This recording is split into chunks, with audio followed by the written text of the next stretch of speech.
Hey guys, Professor Bill, Comic Book University, and Wakanda Forever featuring the X-Men. Okay, the proper title is actually X-Men Wakanda Forever issue number 1, but that's silly because this is actually part 2 of a 3-part series. The first one was Spider-Man Wakanda Forever. Look, it should be called Wakanda Forever, and then call issue 1 Spider-Man issue 2 with the X-Men issue 3 with the Avengers. Like, this is just silly. If it were to go to trade paperback, what would they call it? They'd call it Wakanda Forever. Okay, let's get into the nits, the nitty-gritty. Writer, Nnedi Okorafor. Does she not want to be called doctor? Like, I know she's a doctor. She's a PhD. Anyway, pencils, Ray, Anthony Height, and Alberto Albuquerque. Inkers, Anthony Height and Albuquerque. Again. Juan Velasco and Keith Champagne. Colorist, Erica Arciniga. Sorry if I butchered your name. Oh, Eric. Just Eric. Jeez. I destroyed that name. I'm sorry. Eric Arciniga. Sorry. Letters, VC Joe Sabino. Gee, that one was easy enough. Okay, so this was an interesting enough issue. Basically, the facts here are that Nakia, aka Malice, shows up. I love that Malice is back. We haven't seen her. I don't think that we've seen her since Christopher Priest's run on Black Panther. But anyway, she shows up. She's got this drum that is supposed to, call in the Mimic. We get more of a history of where Mimic 27 comes from. And she, the first time that she actually meets Storm, and then we get the current where Storm, Rogue, and Nightcrawler are in an African grocery store, and they're just buying some stuff, and all of a sudden, Nakia shows up and starts banging the drum, and mimics of the 3 X-Men show up, and they have to try and fight, and that's really pretty much where it ends. Like, all of a sudden, Ayo, Anika, and Oyoke show up from the Dora Milaje, and Black Panther even makes a quick cameo.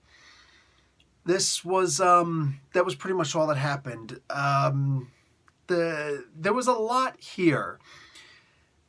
The art and everything about this comic book was beautiful, and the story made sense. I liked the idea of the story. The plot, at the very least, was really good.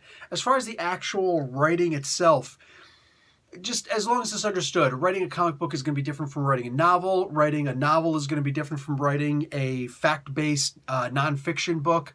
Writing a history book is going to be different. Writing a biography will be different. Just as writing a book on mythology will be different. You know what I'm saying? Some require research, some don't. All of them require different forms of writing. You know what I'm saying? And this was written more like a novel. That's not really what I'm looking for. That's not realistic. It's not the way the comics are meant to be written. Nnedi Okorafor, Doctor, is I like her. I follow her on Twitter. She had a really cool recipe for a Wakandan dish that I made. My wife loved it. What do you call it? I don't know.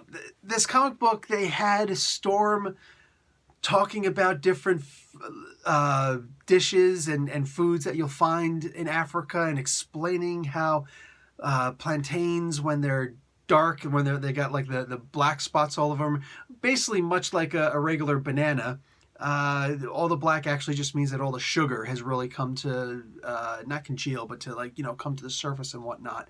That's all it is. They're still okay when they're dark like that, but and the plantains, they're a lot sweeter. Either way, my wife makes them. she does meals with them.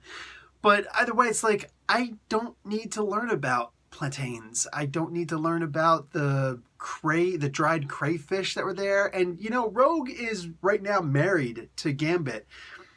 I don't know. I figure that Gambit would have a whole bunch of crazy meals like that. Him being from Louisiana, her being from Mississippi, and they're just talking a lot about foods and whatnot. And I looked at it and it's like, it's a good thing I was well rested, because I would have probably fallen asleep reading it. Nobody cares. Nobody cares about, the meals and things like that. And this, like I said, the story was fun, but there was just so many things that happened that it slowed down the comic book. even when there was action, it started to slow down. There's a guy who's really trying to get pictures, even though he's risking his life, knowing that this lamppost is about to fall on him.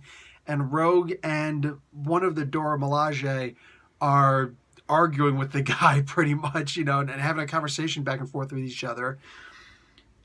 And just, at one point, Storm is facing her mimic up in the sky, and she's not able to win because the drum was destroyed. So it's no longer tethered to the drum. So it's technically got more power than Storm. Storm's like, yeah, I can't deal with it. They're locked in heated battle, about to, trying to destroy each other, and the thing, the Mimic 27, is about to destroy Storm. And Storm's like, yeah, I can't handle this right now. I need to regroup. And she flies down. It's like, oh, hey, Dora, what's going on? And she starts hugging everybody.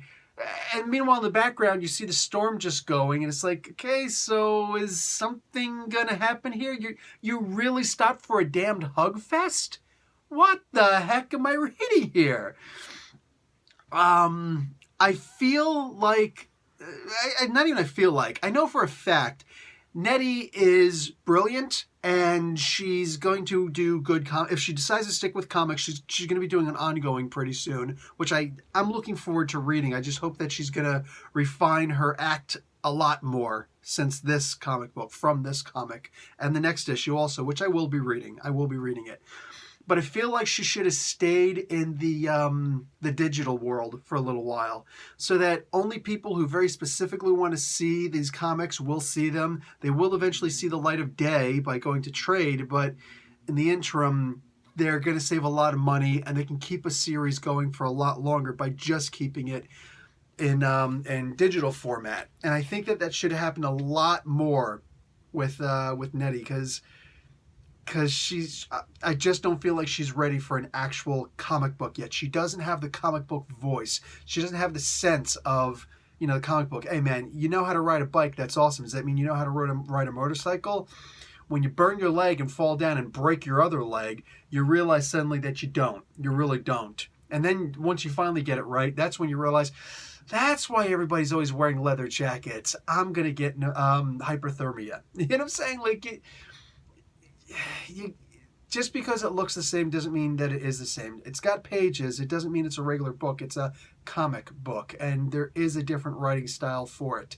You can't go into long diatribes about what kind of foods are which, unless it's a comic cookbook, in which case I'll be happy to read it. I think that she's got some really cool recipes. All due respect, like I said, I am going to read the next one. I do look forward to the day that she does become one of the better writers. What's his name? Ta-Nehisi Coates himself stated how he had to learn how to do that. And later on, what's her name? Oh, I forgot, Margaret Stoll, who is brilliant with writing young adult novels. You know what I'm saying? She had to come along, and she started taking advice, like contacting Ta-Nehisi. Hey, listen, I really need to learn how to do these comic books. People just aren't digging them. What am I doing wrong?